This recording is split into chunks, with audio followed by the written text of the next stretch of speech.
मारूफ समाजी कारकुन अन्ना हजारे ने समाजी कारकुन सोनम वांगचुक को दिल्ली पुलिस की जानिब से अस्पताल मुंतकिल किए जाने के मामले पर हुकूमत को मशवरा दिया कि वो बातचीत का रास्ता इख्तियार करे।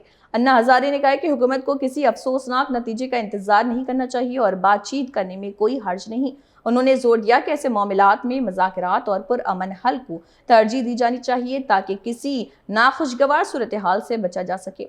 सोनम वांगचुक के अस्पताल मुंतकिल किए जाने के मामले पर सियासी और समाजी हल्कों में मुसलसल रद्दमल सामने आ रहे हैं, जबकि मुख्तलिफ रहनुमा हुकूमत से मुज़ाकरात के जरिए मसले का हल निकालने की अपील कर रहे हैं।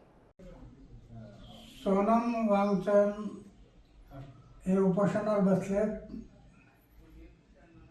आज किती दिवस झाले? 20वा 20 दिवस होत आले। आता सरकारने आधी त्यांचा अंत पाहू नये, हो ना काय म्हणायचं म्हणा, पण चर्चा करायला काय हरकत नाही।